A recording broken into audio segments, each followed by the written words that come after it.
Wake that ass up. Early in the morning. The Breakfast Club. Morning, everybody. It's DJ Envy, Angela Yee, Charlamagne the Guy. We are the Breakfast Club. We got a special guest in the building. That's right. He's the head of Instagram. Hi. Adam, how do I say your last name? I don't want to mess it up. Mosseri. Mosseri? Mosseri. Yeah. Mosseri. Adam, what's up, my guy? Welcome. Thanks for having me. Thanks for joining us. Tell people what that means. The head of Instagram, CEO of Instagram. What does that mean? It means that if something goes wrong on Instagram, it's on me, and if something goes right, it's probably on my team. It's probably how I think about it. But generally, I spend as much of my time as I can helping us think about where we're going, what we need to do better, what we need to double down on because it's going well, and building the team to help us get it done. But how did you get this job? Let's start from there. How did you get the job as the head of Instagram? So Instagram's owned by Facebook. I've been at Facebook since 2008. I was a designer there, did a lot of different jobs. I was the head of newsfeed for a while, which was an intense but fun job. So particularly in the wake of the U.S. presidential election in 2016, a lot of work on things like fake news. Had a pretty intense couple years there, had a couple kids, and then I thought maybe... Did you meet her in the DMs? Yeah, no. Okay. Yeah. She and I have been dating for a long time, actually. Okay. And then the founders of Instagram, Mike and Kevin, recruited me to come over to run product. So we call product like the team that works on the Instagram app. And it was 2018, and I thought maybe it'd be like a little bit more work-life balance. I got 2 little kids at the time. I'll try that out. And so I came over, and I was excited to work with them. And then about 6 months later, they left. So it ended up being pretty crazy. I applied for this job, got this job, excited to have it, but didn't really get that work-life balance I was looking for. You think they knew they were leaving and that's why they brought you over there to prepare? I mean, I can't say. That's the question I was thinking at the time. But I think they did 6.5 years after we bought Instagram at the Facebook company, which is a lot longer than most founders do. And I think that they probably had an idea, I have to imagine, but they certainly didn't tell me at the time. They're great. They're really, they built some amazing stuff. They're really smart, interesting guys. So I was bummed because I liked working with them, but also happy to have the privilege to have this job. What's your mindset when you take a job like that? Is it for money? Do you want equity? Or do you just want the opportunity to do something in the digital space? Well, I was just a big fan of Instagram for a long time. I was a designer originally. I take some pretty bad photos probably, but I kind of like taking photos too. But a big fan of Instagram and what they do, pushing culture forward, leaning into creators. And so I was just excited about the opportunity to work on it. And it's interesting because on one hand, Instagram's been really successful. On the other hand, there's no guarantee that we'll stay there, right? We could go the way What happened to Vine? Yeah, Vine, MySpace, Friendster, you name it. And so it seemed like a really interesting challenge to try and help us figure out how to stay relevant in a world that's going to change increasingly quickly over time. Well, let's get to the nitty gritty because I saw a lot of people on social media when you said you were coming here. They have questions. Please bring them. That they want answers to. So let's discuss the election first, right? Because as you know, there's a lot of fake news that was going around. And so how did you guys, I know Facebook in particular, because you were at Facebook at the time, right? There were a lot of issues with Facebook, with fake news. And then I saw that Instagram is talking about doing like Instagram for kids. How do you guys take responsibility for your platforms with COVID, with fake news and things like that happening, making sure that that information doesn't get spread out? So do you want to talk, I'll talk about it, any of them, but do you want to talk about the 2016 election or 2020 election or both elections? Because we can go in a bunch of different directions. Let's start with 2016. Okay. So maybe backing up a little further, social media as a technology isn't good and it isn't bad. It just is. And social media specifically is a great amplifier in a lot of ways. And it can amplify good and it can amplify bad. And so it's our responsibility to do all we can to amplify the good and mitigate the bad. And you see both spread on the platform, right? You saw the Black Lives Matter movement spread on social media. You saw Me Too spread on social media. But you also see things like misinformation spread on social media. And so we try to figure out all the different things that we can do to identify problems and address them, and then also rethink the core of what we do and how we do it to create better outcomes. And that work never ends. And so, you brought up a couple different things there, but on misinformation specifically, what we do is we work with third-party fact checkers. So people who do this for a living, who do this for publications, and we give them access to what's shared on the platform, and they can dispute things. They can say, like, this isn't true, and here's a link to why.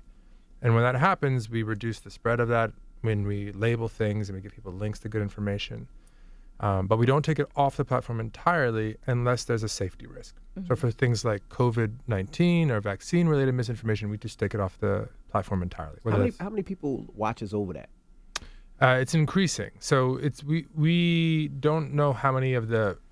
Sorry, you're talking about at Instagram or at Instagram? Because we talk about all these things and people post stuff all day long. So how many people actually monitors what people are putting up there to see if it's if they're fact checking or to see if it's true or if it's hurting somebody or whatever? Yeah. So misinformation is one project. There's a whole bunch of different projects. There's hate speech, violent content, etc. So when I started at Instagram, we were really small. We had maybe a few dozen people who worked on what we call the safety and integrity team. And I promised everyone when I joined that I wasn't going to change anything right away. I was going to try and learn about Instagram, learn about the team before I try to affect any real change. And the one place I broke my promise was safety and integrity work, because there were more people working on safety and integrity at the Facebook company broadly than there were engineers even working at Instagram at all. And so that we grew that team a bunch, and we pivoted them to be able to leverage all of the good work that the Facebook company was doing and bring that work to Instagram. So at this point, we spend billions of dollars a year, and there are tens of thousands of people between the engineers, the reviewers, and everything else focused on safety. How liable should social media platforms be in regards to lawsuits? Like, if I want to sue somebody for slander or defamation, should I be able to name the social media platform? Since y'all gave them a platform? Yeah, so this is actually one of the big legal debates right now, right? Here in the U.S., they talk a lot about Section 230, which gives technology platforms essentially no liability, but the people who post that content are liable. In different countries around the world, that may not be the case. Actually, it isn't the case. Yeah, South Africa, they don't play. Yeah, no, a lot of Europe, they don't play either. And so the thing that I think is that it's important that companies are held to account to take measures to keep people safe, but I don't think we can go all the way to have a social media platform be accountable for every single thing that is said on that platform by every person, because there are over 1 billion people on Instagram at this point. And there's no version of that where there aren't going to be people with problematic opinions, racists, et cetera, who are going to show up. They're not going to check that at the door when they open up Instagram. But I do think that doesn't mean that we can just, wipe our hands clear. The question is, where are we on that spectrum? And what do you say to people that say that, social media, Instagram per se, is really affecting people's mental, where people are thinking of committing suicide and, having problems in school and self-esteem and all of those things due to the platform? So there's a range here, and I think they're all really important questions. So there are, and I want to make sure we don't conflate them all. So there are problems that are really acute, right? So if you are struggling with self-injury or suicide, that's high stakes. That's really problematic. And we've done a lot of work in that area to try and be thoughtful about what we share, about getting people access to good information or to help. So for instance, right now, if we think you are a risk to yourself, we will direct you to resources, or even in some extreme cases, resources to you to make sure you get help right then. Because if you're like, how do you report that, right? And the reason I'm stopping you there, let's say you have a family member that goes and is off, doing some wild stuff. A lot of times, themselves don't know that they're doing wild stuff, but a family member might. How does that family member report that to Instagram and say, hey, my sister's doing this, or my aunt is doing this, or my brother is doing this? How does that work? So in every post, be it a photo, video, or anything else on Instagram, you can always report something. There's a little ... But do you really check it? Because sometimes I feel like it doesn't get checked, because there's so many people that make fake envy pages. I feel like every day I'm like, I've done it, and it's definitely worked for me. Fake envy page. We've got room to improve. We definitely check it. But the challenge is, the truth is, the reports are actually mostly not of things that are problematic. There's a ton of people who are like, I don't like the way I look in this photo, and I'm going to report it. Oh my God! Bullying. Yeah, it's actually the vast. Oh my God! It's the vast majority, I can imagine that. Yeah, which is why we can't rely only on the reports. We definitely check the reports. We prioritize them, right? So someone's reporting someone's a risk to themselves, we're going to look at that much faster than if someone's reporting something as being nudity, for instance. But we have to also build technology ourselves to go out and try and identify things. Because if someone's going to be a risk to themselves, let's say you're going live and you're talking about hurting yourself, we don't want to wait for someone to hopefully report that. We need to get you help. Is there a way to get like keywords? Is that what you guys do when you see something like kill or suicide or? The only thing with that, if you tell people what the keywords are, you know what I mean? No, but I'm saying use that keyword for every little thing. I don't like myself in this picture. I might kill myself. But it might trigger something. Yeah, please don't do that. Please don't do that. No, so it's essentially how it works. What we do is we build what we call classifiers. So you have, and we'll take an easier example. Let's take nudity. We'll try to identify nudity proactively. Mm-hmm. By the way, we don't have a religious opinion on the female nipple. The reason why we don't allow nudity on Instagram is because it is actually a safety issue, because we can't verify age and we can't verify consent. And so the vast majority of nudity probably is fine, but because we can't verify those things, we take nudity off the platform entirely. So the way we try to identify nudity is not just keywords. We essentially take a look and label tens of thousands of things, people do this, as nudity or not nudity. And then we build what we call a classifier, which essentially is some code that learns to look for patterns. And then we use that to come up with a number that predicts how likely something is to be nudity with technology. And then what we'll do is we'll in-queue that and have someone actually review it and make a decision. And that's how it works with hate speech, that's how it works with nudity, that's how it works with violent content. Some are easier than others. Right. Hate speech is tough because hate speech, the same word or emoji might be totally benign in one context and really problematic in another, depending on who said it and how they said it and where they said it. That's when you need real actual people that can look at it, right? I think we always need people, but that's where we particularly need people. People often put these things in opposition. Like, you can use technology or you can use people. And the truth is, at our scale, we have to use both. People are good at nuance. They're good at understanding context. But they're not good at scale. Right? We have millions of things reported a day. Technology is good at scale, right? Because you can run it over as much content as you like. It's not good with nuance. So any meaningful solution that moves us forward is always going to be a hybrid of both. I think social media sometimes protects bigots, though. It protects bigots, like in regards to racism, homophobia, because I've posted videos of like racists getting punched in the face, right, for blatantly being racist, and then Instagram will remove it. We definitely make mistakes. We also take a lot of flack for letting people say a lot of crap that we don't necessarily agree with. In general, we're going to try and bias towards letting people say what they want on the platform. And we try to only take content down when there's a safety risk. So whether it's, like I said before, hate speech, violent content, even nudity. That said, we make mistakes. Sometimes we don't take things down that we should take down. Sometimes we take stuff down that we shouldn't. We're getting better over time. Where it gets particularly hard is issues like hate speech and racism, where the context really matters, and we're not as good and we end up making more errors. But, it's tough. There's also a lot of gray area. So, for instance, what someone can say about you as a public figure I hate that. Is different than what people can say about, the average 15-year-old kid. Right. I hate that. I have the same thing. I got to put up, you should see my DMs and my comments. People were so mad. They was like, I need to know about my algorithms. Yeah. And why is that? There's a lot. And that's one main thing that people were asking about. How are these algorithms working on Instagram? Yeah, did it change? Because it was... Well, you can't see certain things. Certain things. But listen, y'all don't think it's... Why do public figures get treated differently? We're humans, too. Like, just because we're labeled public figure, why can people say anything about us? We've had this discussion about this many times, like artists, music artists, people would say, I hate their music, I hate this, I hate that, and people always say, well, you signed up for people to talk about you. Well, it's deeper than that now. People say things about your personal lives. It's different. I mean, your personal life and all that. I mean, we get it all the time. You can't say anything about a public figure, though. You can just say more, right? So you can definitely say you hate someone's music. But you can't attack them personally or call for violence against them. So the line is just happens all the time, though. Yeah, and we take content down all the time, too. Not that we get it all.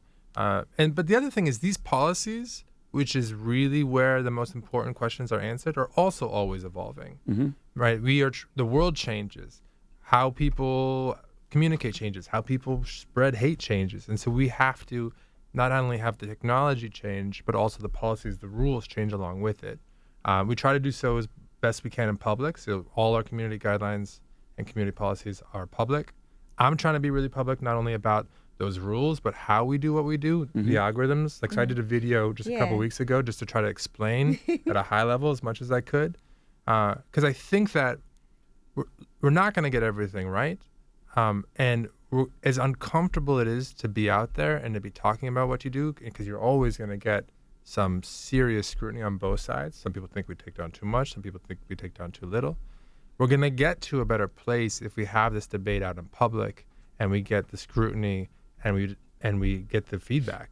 And so that's why I show up at places like, I was excited to come here today. Is it a trick to it though? You know, a lot of people like, hey, is it a trick when I post my videos? Because sometimes I post a video or a picture and I get this amount of likes, and then sometimes it's on this page and I get this amount of likes. Yeah. Like, you know, is it a trick to maybe? I'm TikTok? not giving up my tricks. I mean, Messing up my engagement. I'm trying to figure it out too. I've got an account. I'm trying to build up my following. There's the unfortunate truth is there's no perfect answer. And it's the $1 million question. There are a couple of things I'd say. One is it's important to first, when you're using, whether it's Instagram or any other social media platform, to be intentional about what you're using it for. Are you using it to, promote a cause that you believe in? Are you using it as a business directly? Are you using it to just build up awareness of your business and you make your money elsewhere? These are different things, and you're going to use Instagram in different ways. The other thing to be honest about is that every audience is different, right? So what's going to work best for your followers isn't necessarily probably not going to work what's best for my followers. So you and I both have to experiment. We got to try things, see what works, see what doesn't.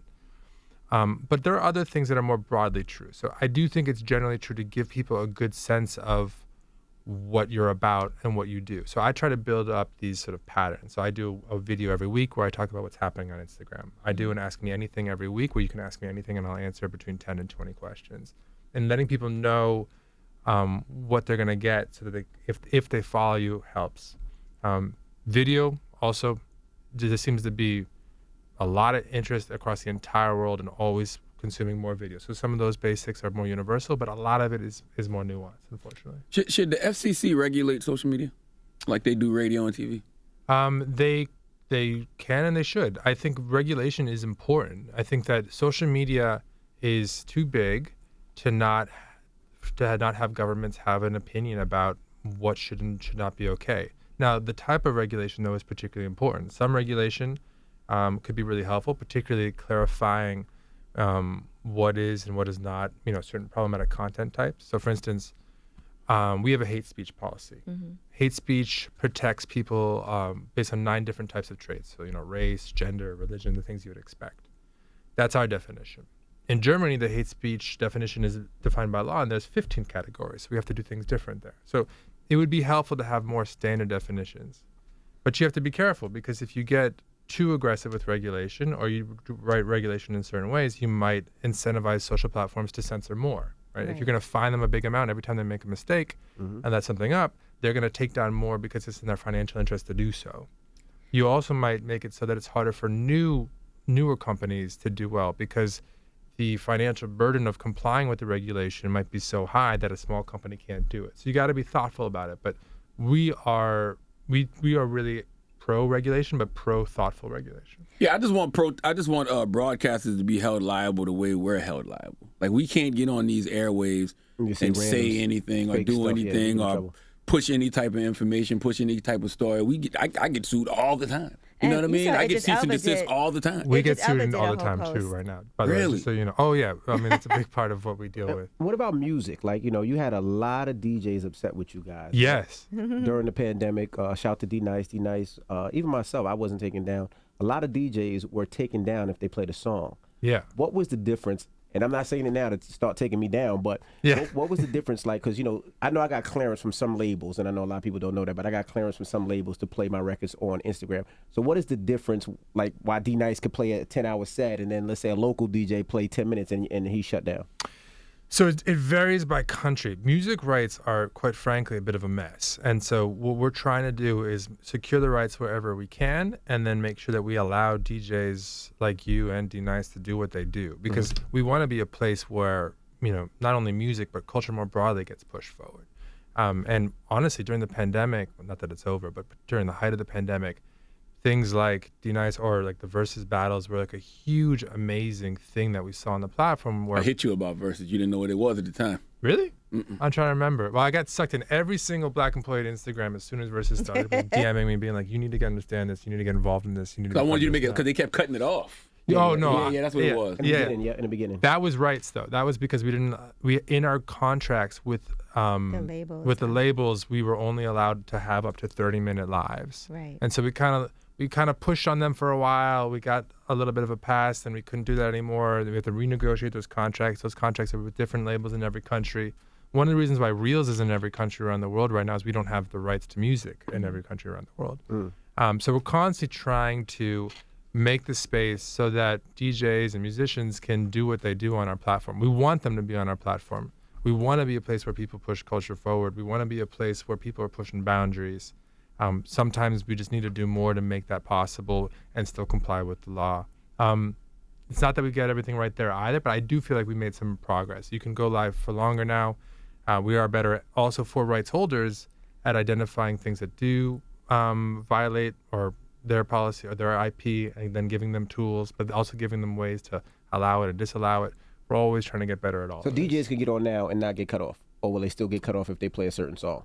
It depends on the country and the rights holder and what they've decided to do with the rights. But we were trying to make it so that as many DJs as possible can do as much of what they do as possible. So that's more of an issue with clearance with the label. It's not an Instagram thing. It's the label. Yeah, no, because we end up, like we said, we end up getting sued. And it's because I think these are technically called broadcast rights. And so we just have to deal with the legal side of the business. Now, another question I have, you were talking about wanting to make sure, you said that you wanted to make sure that creatives actually start making more money on Instagram. And I know they have like the tips that you can do on YouTube and things like that. Yeah. So what are some ways that you guys, I see the Instagram ads you can also sign up for, which I'm not 100% sure what that is. So if you want to explain how people can make money on Instagram.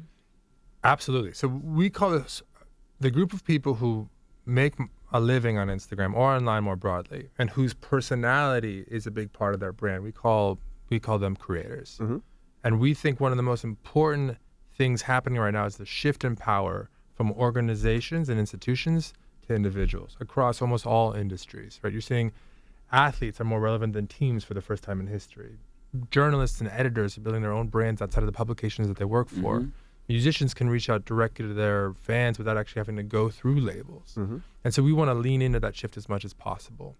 And if we're going to be successful, if we're going to be the de facto home for creators online, which is what we want to do, we want to be the best place for creators online, we have to make it so that they can make a living, because at the end of the day, it's a job. And you have to be able to pay your way. Otherwise, if it's a hobby on the side, you're not going to do it for as long. It's not sustainable. And there's a range of ways we can help creators make a living. And we want to build a whole suite of tools, because what's going to work for you might not work for you. And you might need multiple options. Largely, they fall into three categories. The first is essentially commerce. So you can do branded content, right? So you get paid by a brand off of Instagram or off of Facebook, and then you do a deal and you post on Instagram to promote whatever that is. But there's also other things. There's affiliate marketing, which essentially allows you to link to a product and get a cut if a sale happens, or kickback, or merch, right? Like merch is relevant not only to like the Kylie, Jenners or of the world, but also like baby bands, right? Like if you're a baby band, you're not making any money unless you're selling T-shirts and vinyl. What's a baby band? Baby band is a band that opens up for a band that you've heard of, but probably you've never heard of. Oh, we used to call those opening acts. Baby band. Well, you can have an opening act. Something new. You might have heard of an opening act in a baby band. My brother is a musician, and he's in a baby band. He's in a baby band. That's so foul. Right? He would. Because when you try to shit on somebody, you be like, here's a little car show. You know what I'm saying? Little baby band. Little baby band. Little baby band. Yeah. So foul. I'm gonna use that now though. I'm gonna get heat for that later, but that's okay. So that's the commerce side. But then we also need to do things that allow people to pay the creators that they love directly, right? So we're interested in things like tipping. So we've got badges, for instance, when you go live. We're interested in, we're right now exploring if we can support subscriptions. Maybe you could have a group of people who pay you $5 a month and you get them exclusive content that only they get, and you can do that right through Instagram. That's dope. And those ideas I love because they will feel, I hope, less like a tax on the experience. So if I follow, Steph Curry, for instance, and he promotes Brita water filter, like I'm willing to put up with that, but that's not really why I follow Steph. But if he's going to post something exclusive just for me, if I'm willing to pay him $5 a month, that's not going to feel like an ad or a tax on the experience. It's going to feel like something exclusive, Right. like a pro, like something worth checking out. So we're really interested in that too. Plus, it's more predictable income. And one of the most important things for creators is that the income is predictable because you're trying to pay your rent, you're trying to do your thing. It's almost like an OnlyFans type of thing where you could have a subscription, but now the stuff that they subscribe to, can you put whatever you want up there now because you know who your subscribers are, right? You know their age. You know what I mean? So it's almost like you could take that. Now you can show a nipple. But you still have the because same restrictions. But because you know who your subscribers are, though, right? Well, so yes and no. So if there's a safety issue, we're still going to have to take it down. But I mean, for instance, we do age gating for certain types of content. So things like Sensitive tobacco, that kind of thing. So we could explore that. We haven't actually talked about that, but I'll take that. I'll take that back to the team. What is Instagram learning from the Black creators, Greg, on TikTok? So a couple different things. Backing up a little bit, we spun up a team we call the Equity Team about a year and a half ago now. And they're really focused on how underrepresented communities experience Instagram. And now that's a lot of underrepresented communities across, the world. So we had to start somewhere. So we're starting by focusing on Black people here in the States. Just given last year, the wave of unrest around racial inequality here, start somewhere and do what we call targeted universalism. So understand a specific group's needs and then build things in a way to help them, but also hopefully help other groups as well. And some of them will be more specialized solutions. Like we added the Black-owned business tag more recently, a couple weeks ago, because you might want to buy Black, so you have to know who's the Black-owned business. We allow you to do that on Instagram now. But some of them might be broader. So how do we make sure that we avoid bias in our policies or enforcement of the policies? So the Black strike on TikTok, Black creator strike on TikTok, I think is mostly about credit, right? Too often Black creators will create amazing things and not get credit for it, and someone else, often not Black, will reap all the benefits. But we're trying to understand not just that, but the broader set of issues. And the big set of issues that we've heard from the Black community here in the States over the last year and a half are things around censorship, shadow banning, racism on the platform, having your content taken down when you fight back against a bigot or a racist. And so we feel like the credit stuff that TikTok is dealing with is important, and we're working on that. But we really got to first do better on the basics, because we don't really even have a right to play in like the creator monetization space unless we can get better on the issues around content takedowns, account suspensions. Like Little Boosie. Yeah. Okay, is Boosie ever gonna get his page back? You know Lil Boosie gonna start calling you out now. He been saying Mark. I know. Now he know who behind I know. it. For real. I'm surprised he hasn't slid into my DM. He know now. Adam Boosie, Mosseri. if you have any issues, Yeah. He's your guy right here. I can't wait to see him later on Instagram. Mosseri, Adam just hit him up. Mosseri? Yeah. Adam Mosseri? It's Mosseri with 7 S's. Now, what about limiting screen No, time? why does Boosie keep getting taken down, Adam? We got to draw the line somewhere, and it's a nudity. It's a nudity policy. We try to be clear. You can appeal, but if you get too many strikes, things Now, happen. what's nudity? Because I flagged Kim Kardashian 10,000 times. Remember when Kim posted a picture of a nipple Okay, one time? hater. Why would you do that? Because they don't take her down, but they take everybody else down. So I flagged it. If she posts a picture of a nipple, it's getting taken down. It wasn't taken. Remember she did that picture? Remember? I don't think you saw her nipple. Why would you flag it, though? Like, why was it bothering you so much? I don't know. That's weird. He flagged a picture of Charlamagne's feet. Time Charlamagne had his feet on there. He flagged that. What? That was just disgusting. But so it doesn't matter who it is. I remember it was Kim Kardashian. She posted a nipple, but anyway, it doesn't matter who it is. If it's a nipple, it's getting taken down. Yes. And what if Now, it's a guy? there- If people- it's a guy, No, guy. Man, this is one of my male nipples are allowed, so it should be clear. Nipples are allowed. One of my favorite tricks that people who are sort of nudity advocates talk about. Also, sex worker advocates, et cetera, who really disagree with the nudity policy, and I understand where they're coming from. One of my favorite tricks that they do is they'll take a male nipple, cut it out, and paste the male nipple on a female's breast and post that just to test their policies. Does that work?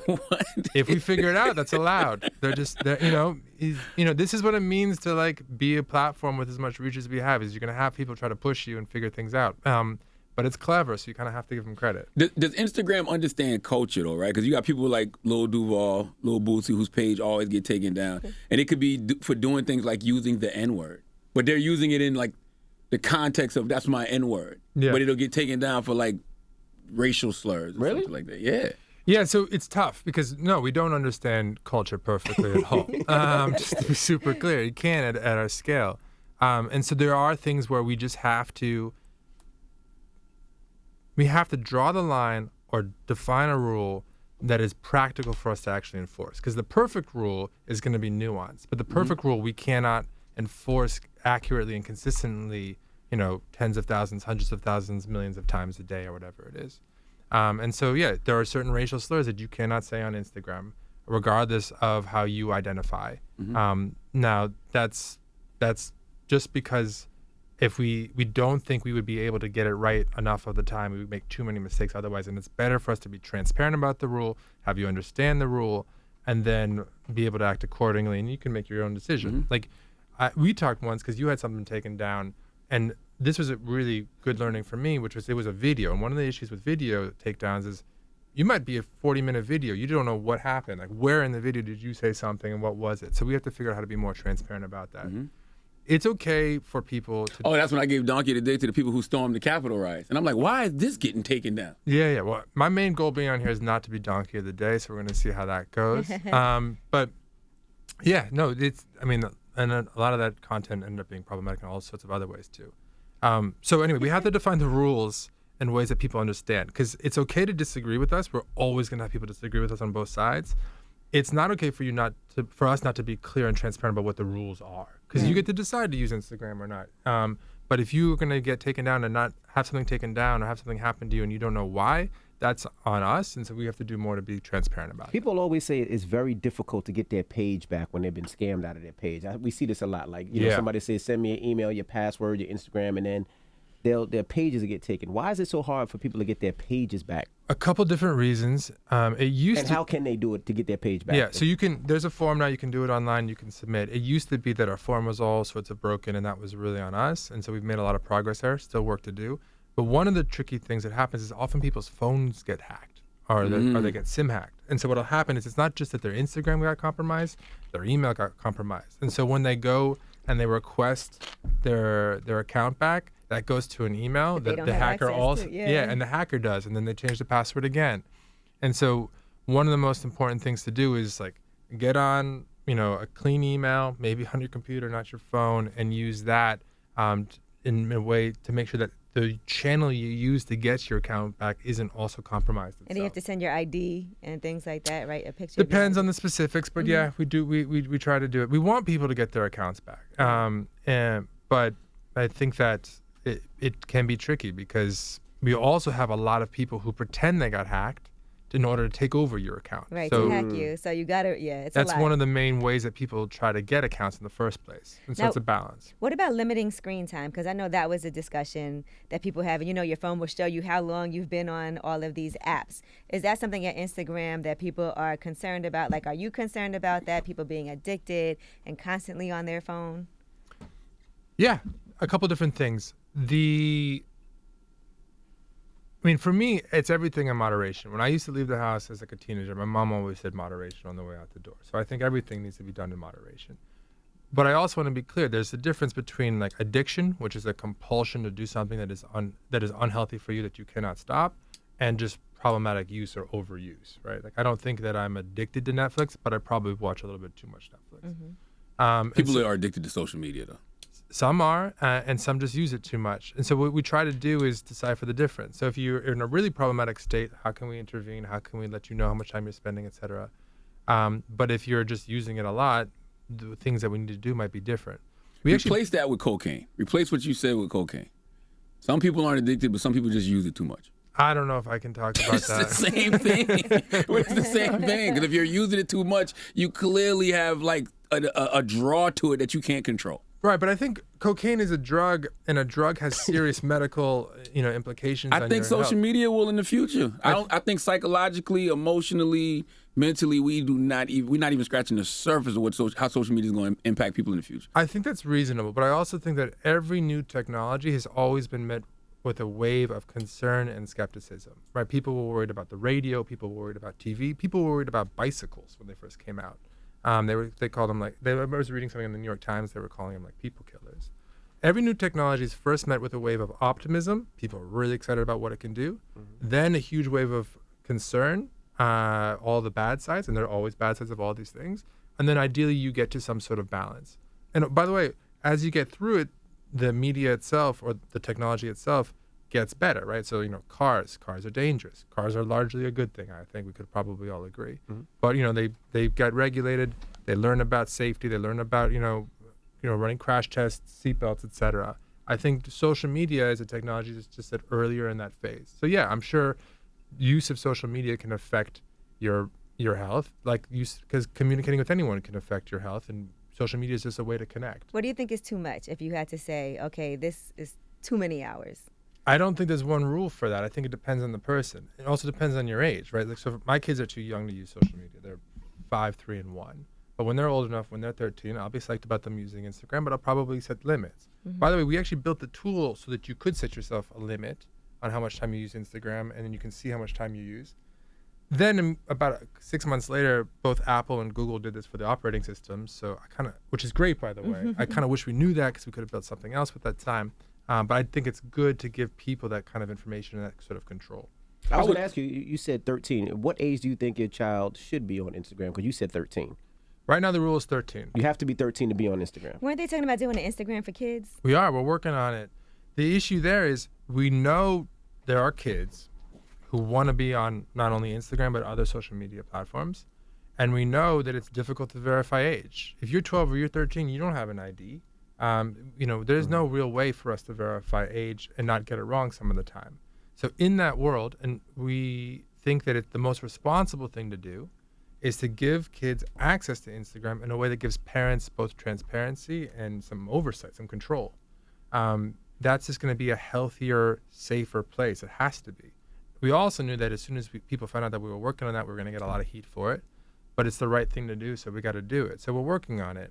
There's a lot of regulation to comply with. There's a lot of safety concerns to work through. It leaked before we were ready to talk about it, so we don't have a lot of the answers yet. Mm-hmm. But it's definitely something that we're working on, because it's something that I personally believe will be a much healthier, safer place to be. Let's talk about that, because I feel like social media is changing human behavior in real life. It's making people's collective attention spans decrease. It's making people insecure. I think it's fueling narcissism. So how do you make it a more mentally healthy environment? So a couple different things. I think I'll answer the question directly, but then talk about other mediums too. So I think that there's really 3 types of work I personally think we have to do. The first is to identify acute issues. So things like, if there are, if people who are at risk of self-injury are becoming more at risk, how do we address that? How do we make sure that they can still do what a lot of people who are struggling with self-injury do on social media, which is get support, get help. It's important to talk about your experience. Maybe you're 30 days clean and you want to celebrate that. How do we allow that content on Instagram without content that celebrates self-injury? So, identify acute issues, identify solutions. That work never ends. Keep working there. Then I think we need to identify areas where we can go further, where we can be innovative, where we can define new ways of addressing the issues. Like one of the ones that we've been focused on for about 2 years now is bullying. Mm-hmm. Bullying disproportionately affects young people. When I was a kid, if I was bullied. When I was bullied, I could go home. When I got off the bus, like I was safe. It was over. That's not the case anymore. No way, Jose. So it's a more important issue now than it was when I was a kid.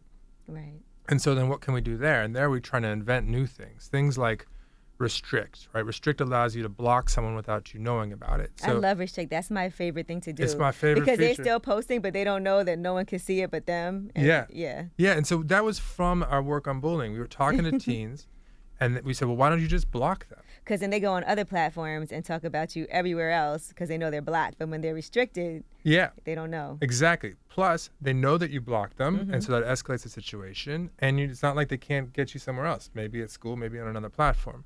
So what Restrict does is it allows you to maintain that plausible deniability. They can comment on your stuff. It looks like they commented, but no one else can see it unless you prove it.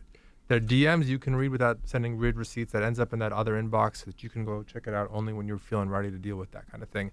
And you can still stay up to date on what they're saying about you, which is what they want to do, which is what at least we heard from kids that they want to do. Now, it turned out to be really helpful for creators and public figures too, so I use it all the time. So try to find areas where you can go out and be creative. But then the third area is, back to your question, is what are the core things about how Instagram works or social media works that we need to rethink? Like that's why we experimented with and made it so that people could pick to have like counts be private, for instance. Are there core things that we need to rethink because they are creating too much bad or too many problems and not enough good? What about taking away likes? I remember that was a flirtatious idea. Yeah. So the idea was to allow you to, originally it was to hide like counts. So you could still like things, but it would be less of a popularity contest. So you could see it, but not everybody else. Yes. All right, that's dope. That was the idea. It turned out to be really polarizing. It didn't seem to change much about how people felt about Instagram. We tried to see if it changed people's well-being. We try to measure well-being, to your question, by asking people, these are surveys. So essentially, we work with academics, professionals, experts outside of the company who have defined all sorts of ways of measuring well-being. And well-being is defined as success in the workplace, life expectancy, these real-world outcomes. We can't know that. So what they did is they designed a set of questions whose answers correlate. So if you say you have a support network, if you say you are not lonely, these things correlate with real-world well-being outcomes over the long run. And so then we try to run surveys on Instagram and ask people those same questions, and we try to see for things like hiding like counts that change how people answered those questions. Nah. It didn't, which is a bit of a bummer in retrospect. It didn't change much the answer to people's well-being. It didn't change how they felt about Instagram. It didn't change how they used Instagram. But some people loved this and some people hated it. Right. And so what we did is we said, all right, well, given that, let's give people a choice. You can decide. You can hide like counts and not have that be part of your Instagram experience, or you can have like counts. You can also decide as a person who shares on Instagram, do you want to have like counts on a post or not? The same way you can turn off comments on a post. In the end, it just seemed best to give people a choice. Oh, so you can decide whether or not you. Oh, You okay. can also limit tired. their comments. I'm tired of seeing if I like her booty or not. I'm tired What? of Bitcoin because you should invest with this person. This Word person is made me a lot of born, money. yo. I'm the tired spam. of. I didn't know what he was talking about. Do you at want first. something long and hard? I don't get that one, but go ahead. I get that so I'm much. how He you just stop the blurted troll that out. and the spam. Like it is ridiculous, and it Why? never stops. Yeah. So there's different things in different places, but I'm very interested in us figuring out how to give people more control over the experience. So some of this happens just because we make mistakes and we think you're interested in things that you're not interested in. And so right now you can say, by the way, Charlamagne gets. Do you like it long and That's hard? all I get. Why would you think? are I they would ads or are they just like It's regular spam, posts? like spam It's bots, like based just off of straight your- spam. Oh, comments. yes. Ah, It's this is based off of his spam. Google yeah, search. yeah. Okay. No, hold on. These are different issues. Google Different. search. Oh, you talking about spam in the comments, Yeah, right? spam in the Oh, comments. sorry. I thought you were talking about like in your Explorer. No, this is No. spam. I was in like, the comments. if you're getting, do you want it long and hard in your Explorer? I was like, That's I'm your not own sure how to fault, sir. address Yeah. this. Stop ordering those penis pills, Charlamagne. You keep ordering those penis enlargement pills. I was like, this I don't know how I'm gonna is address this. this is some delicate, answer to this question. It's I was spam like, in the comments. all right, so I'm like, what are you following, man? Whew. Okay, I feel way better now. Thank you for making me feel good about it, even if I wasn't the explorer with Yeah, it. no, though. it's good. It's fine. I mean, to each their own. If it's in your Explorer, no judgments. You should have seen that his face long and hard.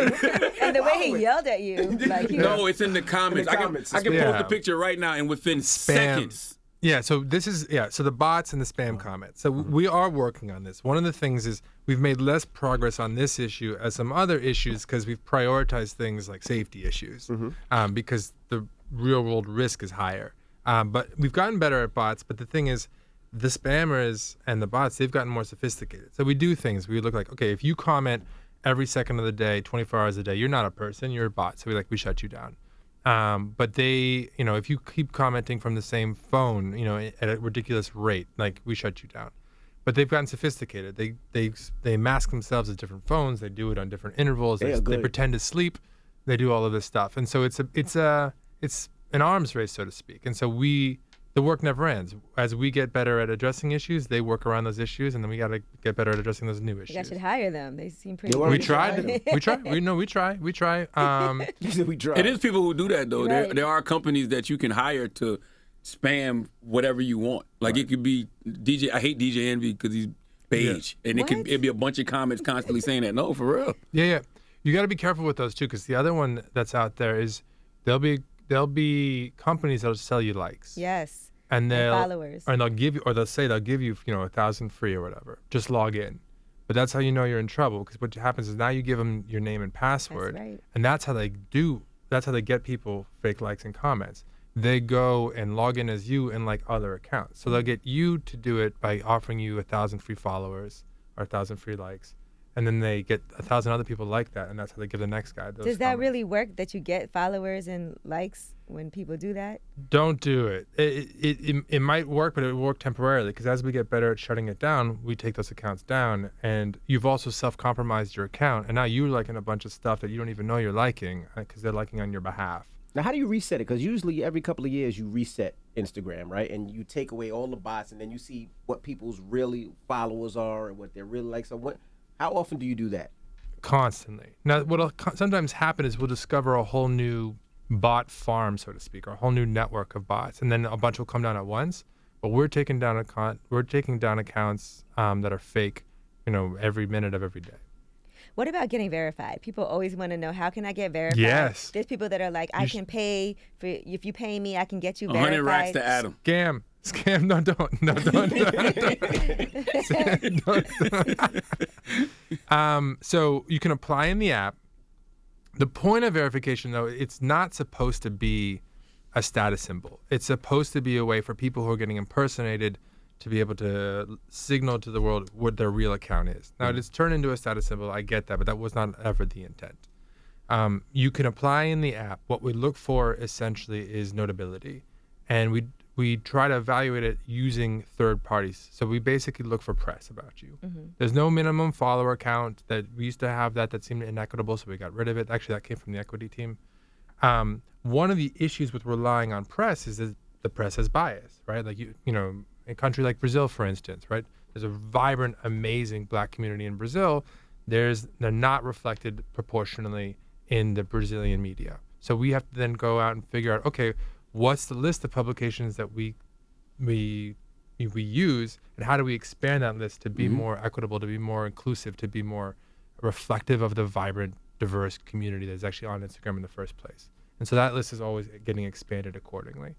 If you don't get approved, in the vast majority of the cases, it's because we couldn't find enough press about you. Mm-hmm. And so you can go get some press and apply again in a month. And I think that's a good thing to do.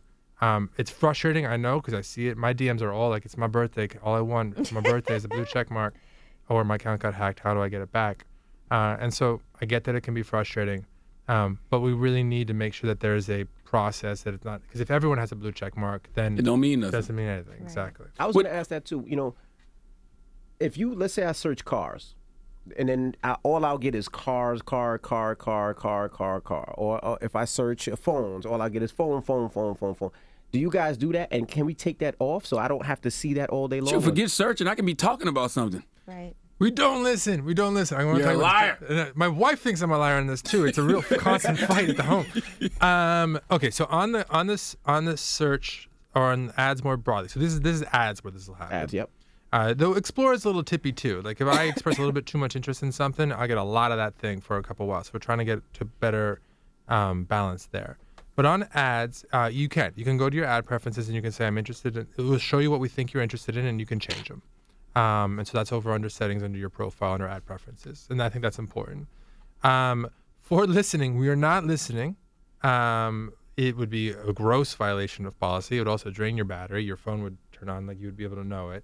But all the time we get accused of this. I think what is happening is a few things. One, sometimes the advertising is actually working. Like you saw it a couple times, and then you thought about it, and then you noticed it, and then you talked about it. And Lucky then I don't have a Bible to make you put your hand I will on. put my hand on it. I don't believe any of this. 100%.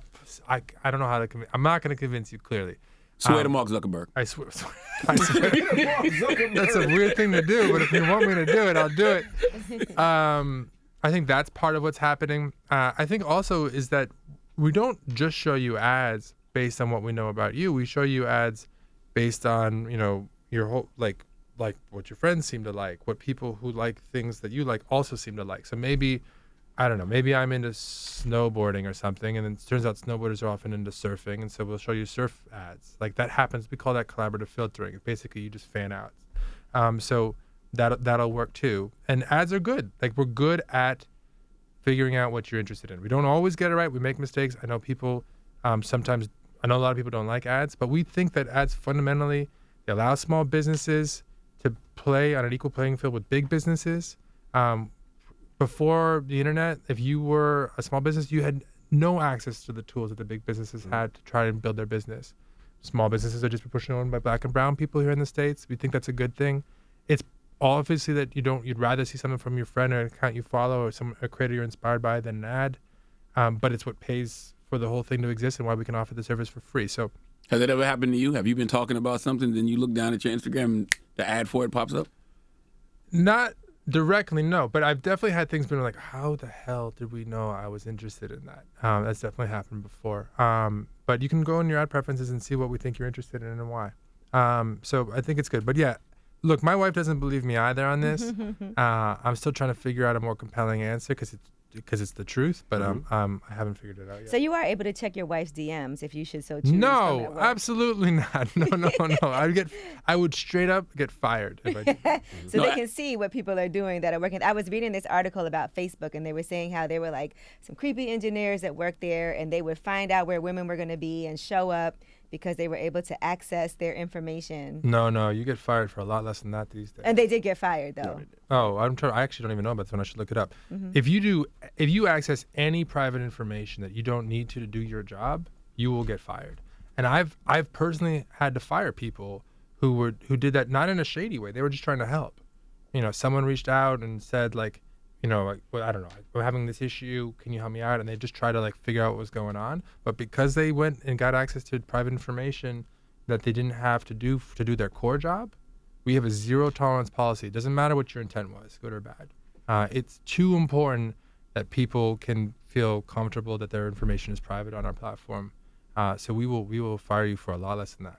I like the power that Adam has because it's the power that I wish I had. Adam deleted a person's page because the person lied about being in a relationship with you. And you're a married person. I did not do. Okay, I remember this. This was a I whole hit thing. Adam. I was like, that's the most gangster shit I ever seen. No, that's not. That is kind of gangster. I respect it. That account gets disabled for the nudity policy because they posted a bunch of nudity. Someone accused me. I forgot what they said. He said they was in a relationship with you or something like that. It was much more graphic than a relationship. You're making it radio compliant, They had which sex I with you appreciate. and all. Whatever it was. They were saying that they got to stay online and not get banned because they were posting because they were doing sexual favors for you. Exactly, Yes. which is not the case. Which, by the way, was an intense moment for me. I'm being accused of something really problematic. I'm also being accused of having an affair. I've got a wife. I've got 3 kids. This is all happening in public. But no, that's not why that account got taken down. The account got taken down because there was a bunch of nudity being posted, and we don't have a policy. So we have a policy that you cannot continue to post nudity, and she had too many violations. Now, to be clear, we don't always catch it right away, right? So, for instance, you might not get reported, or maybe our classifiers, the technology we have I talked about before, doesn't actually catch it all, right? We call that recall. What percentage of the problem do we actually go out and find? But if something gets flagged for us, then we're going to go look, and if it violates, it's going to get taken down. And if you get too many strikes, the account's going to get taken down. But you did DM me about that. Yeah, sure, nudity, Adam. Sure, that's what it was how for. How many meetings did y'all have to ban the president when y'all said we're going to take the president down? Was that a huge conversation? It was an intense conversation, but it was an intense set of circumstances. We didn't have a policy for what happens when a sitting president incites a riot to try to prevent the peaceful transfer of power to a new president. There's new territory for all of us. He was lying his whole presidency, though. Y'all could have took him down early on. Right, but we don't have a policy against lying. We have a policy against lying when there are safety risks. You could make that case here, but we also want to make sure that politicians can get held accountable for their actions, and so they've had historically in certain areas different rules, the same way public figures have different rules. We're trying to consolidate those as much as possible. But that was an intense moment. And we have this thing that we call the oversight board now, because a lot of these decisions we think shouldn't be made by us directly. We don't really want to be in the business of making a lot of these policy calls. We're not necessarily the best equipped to do so. So we sort of built this board. It's independent, and we actually made this decision, and then we asked them for their opinion on it, basically. They did what I would have done, which they said is like, yeah, we would have banned them too, but you have to have a policy. You can't just like do it something, as a one-off. And they kind of hit us for that. And I think that was fair. And then we defined a policy now, and he's suspended for 2 years. And he's suing. We get sued all the time, like I said before. Yeah, and I think it's going to raise a bunch of these big issues. What should social media platforms be allowed to do when it comes to taking accounts off their platform? When is it okay? When is it not okay? Are the rules different for politicians? Does it matter if the politician is a sitting politician or an ex-politician? It's going to flesh out a lot of those debates. And I think that it's going to be uncomfortable for us, but I think it's going to be fundamentally a healthy thing. I think it's the same thing with anything, right? We talk about freedom of speech, but we all know that there's a cost to every word that comes out of your mouth. So these people have to start being held liable for the things that come out of their mouth. They shouldn't be protected just because they're on social media. Yeah, I think that you should be accountable for what you say on social media the same way you're accountable for what you say in general. Mm-hmm. Now, there are things that speech is important, so it's a balance, right?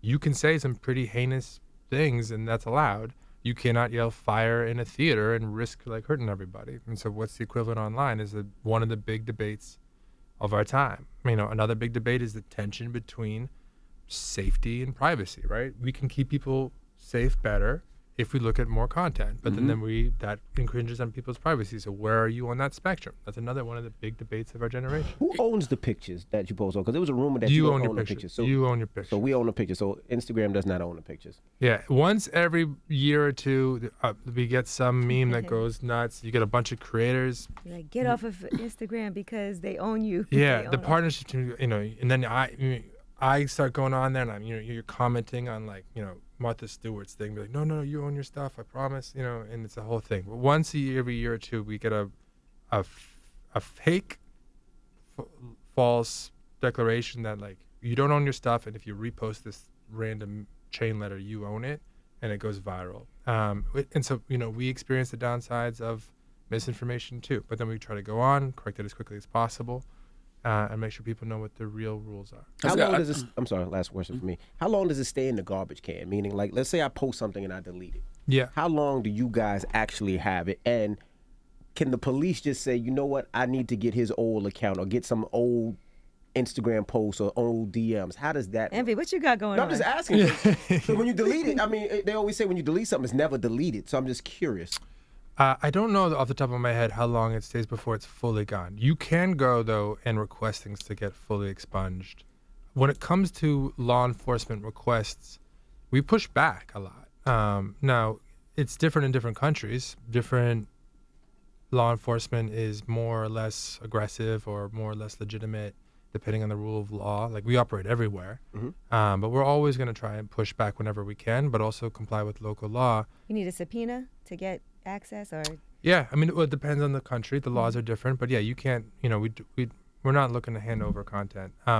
We are looking to be as transparent as we can about how much we do hand over. I think it's also important to create accountability for law enforcement by being clear about how much they're asking, because they should be under scrutiny for asking for too much or too little.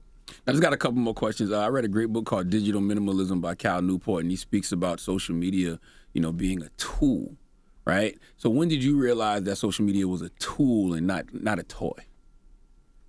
I think, personally, I think always. I was always interested in it. When I was in school, I went to NYU here in New York, which is one of the reasons why it's nice to be back here, by the way. Envy's daughter goes to NYU. Yeah, my daughter goes to NYU. She's a sophomore. Really? What school? She's doing real estate. She's doing environmental real estate with something, blah, blah, blah, blah, blah, blah, blah, blah, blah. So he That's doesn't awesome. know really. That's great. No, No, I what know- she knows, I know it's real estate, I it's just more don't know important what what she's majoring in. I guess. Yeah, no, I mean, going to NYU was great. I mean, the city is a resource, He loves it. you know, more than anything else. But it was just an amazing experience. But I was always interested in, you know, how people communicate is changing and how that changes what we do, how we do it, but even how we think. Mm-hmm. And I think that's been true of every major technology change. I think, you know, you look at, you know, hundreds of years ago, the invention of the printing press that changed how information and news was spread. You look at, you know, film, radio, TV, the internet. These all have had massive effects on how we communicate. And one of the most important things that affects what we do and how we think is how we communicate. Mm-hmm. And so I came into the job at Facebook in 2008, sort of excited about that opportunity, but also taking it pretty seriously. I think where I was not ahead at all, and where I think the company was not ahead at all, is I think we were more focused on all the good that could come from connecting people at scale and not focused enough on the bad. And I think that makes sense at the early stages, right? When I first started at Facebook, MySpace was way bigger than us, and we were just trying to catch up with them. Mm. And so when you first start, you're just trying to be relevant. You're just trying to make it. But at some point, you get to a scale where it becomes super important that you properly invest in and think about all the downsides that can come with whatever you do. And we should have got to that years before we did. Now, since 2016, really, I've been really proud of the progress that we've made, and I think we've invested more than anybody else. That's not saying that we are where we need to be. There's a lot more to do. But if I could go back and talk to myself when I first started at the company back in 2008, I think, and I could only tell myself one thing, it would be like, you need to get on the safety issues and integrity issues sooner rather than later.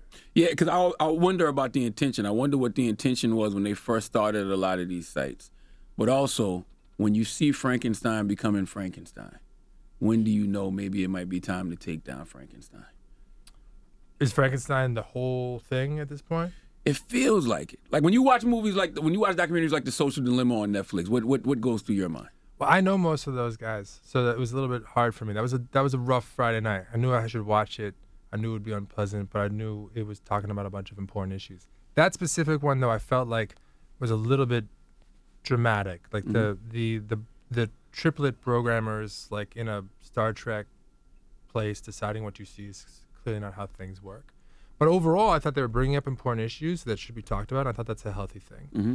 Now, look, I'm biased. I want to recognize that up front. But I really believe that we do a lot of good in the world. We help a lot of people express themselves. We help them go straight to their fans or to their friends. They don't have to go through traditional media. There's a bunch of problems with the old world of the way how information gets out there. My brother lives in LA. My sister lives in Berlin. I stay up to date with what they do. She's a furniture designer. He's a musician. Like, I think we create a lot of good for them, for me as a person, as a sibling, but also, for them as business people. We help small businesses around the world. We help marginalized communities around the world in a lot of ways. But there's bad that comes too. Now, I think there's more good than bad. So I don't think that it makes sense that, just put a bullet in Frankenstein, to use your metaphor. Right. It has leveled the playing field for people too. In a huge way. But the truth is, Has it though? Yeah, absolutely. I really believe this. You can now, whether you're a small business getting access to ads tools that only big businesses had before, or you're a marginalized community that isn't going to get coverage through traditional media, and you can go straight to your fans or the people who are interested in what you have to say. If you have something that's interesting to say and you have a group of people out there who are into it, you can now reach them in a way you could not. It's a lot more inexpensive to advertise like on Instagram or on Facebook than to have to advertise like in a magazine or even by radio ads. People have been able to do that and really thrive with their businesses. And even if you don't want to pay for advertising, but it is inexpensive. It'll be like, here's... Yeah, no, it's definitely, it's a way cheaper alternative. But I even am proud of the work that we do to level the playing field without people who are willing to pay for ads. And I think that's most people. But the truth is, you might agree with me, you might not agree with me, that's fine either way, but there's no putting the genie back in the bottle. This is like being concerned about cars or being concerned about the TV. You're not going to uninvent these things. So I try to spend most of my time not having that debate when I can, but rather trying to figure out, all right, given where we are, given what exists, how do we do the best we can? How do we take our responsibilities seriously? How do we identify not only the issues that exist today, but the issues that might exist tomorrow? how are we a force for good? I don't think it's good enough, for instance, for us just to remove hate speech and racism from our platform as much as possible. I think we should be a force to reduce racial inequality in the world. And invest back into the community. Absolutely. Also, and support creators. Like, I love to see how, like, a Lala Milan or a DC Young Fly, how some of these creators have been able to really use social media to get the platforms that they have now. And we've seen it happen. But then I hate QAnon, and then I hate the fact that there was an attempted coup of the government on January 6th. Like, I really feel like we're headed to some Orson Welles War of the World type shit because of nobody cares about the truth on social media when the lies more entertaining. Well, I think confirmation bias is a thing, and that's as old as time, right? Mm-hmm. People want to hear what they agree with, and they don't want to hear what they don't agree with. And I'm not saying there aren't bad things that happen online. I think there very much are. I think we can do more to address those and make sure that more of the great stories actually happen. But if success for us is you don't see anything problematic, no one says something racist, there is no, conspiracy theory online, period, with Instagram, Twitter, Facebook aside, then you're never going to be satisfied. It's always going to happen. You got to change the world. Just give me the keys to the nuclear codes. My goodness. Just give me the keys, and I can just go in and delete pages. That's it. I can do that. I got time. It's a lot of people. It's a lot of people. I got it. Just give me the keys to the nuclear codes. But the concerns you have, like I said before, we had those concerns about every major new technology, particularly around the ones that change how people communicate. We had this about the phone. We had this about writing. People were afraid of when writing first. This is really old school, so I probably shouldn't say this. But one of the big concerns about writing when it first existed was that there was no one there to disagree with you. You could just make the case and not have to be accountable to another point of view. And so, but those people get held liable though. Like, you can sue an author for slander, defamation. That's why they tell you to change names in books and things of that nature. But for certain issues, yeah. But for other issues, no. You could say something. You can make a case for something that is really problematic in a bunch of different ways, put it out there, and it doesn't violate a law in any country. You can sue for defamation on social media too, though, right? If somebody says something about you that's defamatory and not true. Yeah, I think the question is who's accountable? Is it the person who said it, or is the it platform? or the platform? Mm-hmm. And I think the platforms need to be held accountable for taking not just reasonable but meaningful measures to reduce these problems. I don't think it's sustainable for us to be accountable for everything everybody says, because if we were, we would have to take down so much content that you would have a huge censorship issue, right? It's a balance. It's weird though, and the reason I say it's weird, like if somebody calls the phone line right now and says something wild about you, not only will that person get sued, the station will get sued for airing it, and the personality. Everybody will be named in the lawsuit, which is crazy. But in social media, they don't have that same problem. Depends on the country. And again, I think the station is the equivalent of the platform, and the platforms do have and should have certain levels of liability. Is it the same as the person saying it? I don't think so. Reasonable people can disagree, but it's not no responsibility. Mm-hmm. And this is new. It's a new type. Radio's been around since I guess it was popularized in the teens. right after the dinosaurs. Yeah, exactly. Right after. Yeah. Right after they went extinct. So it's more mature. Even as a format, it's more mature. We're talking about the safety issues, but I'm also interested in the creative side of things. When radio started, the predominant form of media before the radio was film. Mm-hmm. And so actors used to act out movies on the radio with sound effects and all sorts of funny stuff. It's coming back now with Audible. That's what Audible's doing. Yeah, slightly different, but yeah. But it took years for radio to find its space in commuter radio and music. It didn't start actually even as a music platform at all. We take all that for granted now. Social media, Facebook has been around for 16 years. Instagram's been around for 11. We're earlier in our stages. So both in addressing the bad, but also in figuring out all the amazing things that can come from the platforms. We're earlier and we're finding our way. Now things are happening faster now than they did in the 19-teens. Yeah. Y'all definitely not baby bands. Baby bands. Y'all definitely I'm not going to live that down. If that's definitely on my baby brother bands. is going to be so pissed. Well, we thank you for coming. I got one more question. This from Joey. I thought this was a great question. Joey's got an official title now. I'm about to say intern. He's not an intern no more. He works here now. But he said, who is this? Joey. Joey. He said, how is it that... There's someone behind you? Hey. Oh, You yeah. can't see him? I met him Yeah. downstairs. He's behind the cameraman. He said, how is it that you can remove, block, mark down possible COVID propaganda, but completely ignore and let racist, homophobic, and transphobic messaging on IG still exist? It's a great question. A couple different things. One is we definitely remove a lot of hate speech, racism, homophobic content, hate speech broadly.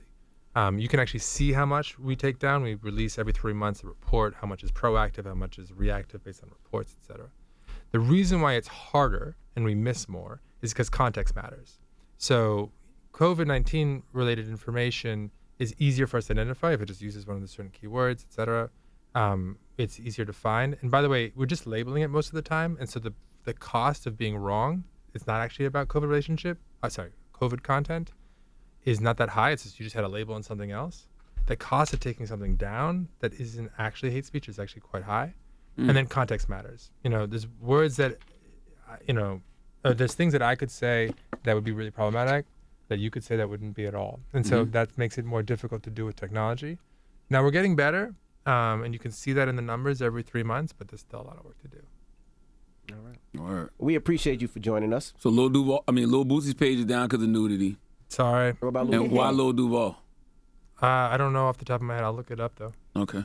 And you know what? I wanted to ask you too. I read somewhere that it's a crime in some countries to like Photoshop or filter yourself. Is that true? That's news to me if it's true. I don't know if it was like some fake news story, but they were like, in some countries, if you Photoshop yourself, it's considered a crime. Wow. No, that is news to me. That's just, I should probably know that though, because we do build filters. Well, Adam, we appreciate you for joining us. The head of Instagram, Adam. Absolutely. Mosseri. And we're here to help Thank you so much. make Instagram a more mentally healthy place, man. I appreciate that. And listen, I really mean this. If there's things that are working or not on the platform for you as creators, as business people, or if there's just things that you're hearing or you're seeing that you don't think are working or not, you've slid into my DMs before. Just let me know. We're always looking to hear it. We always want to get better. I do not want to pretend like we are where we need to be.